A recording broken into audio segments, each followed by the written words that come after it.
Season change के time पर बच्चों को कफ और कंजेशन कॉमन है और पेरेंट्स हमेशा टेंशन में रहते हैं।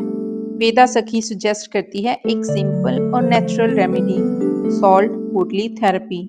बस थोड़ा सा नमक गर्म करके कॉटन क्लॉथ में बांध लीजिए और वार्म पोटली बना लीजिए। इससे बच्चों के चेस्ट और बैक पर जेंटली प्रेस कीजिए।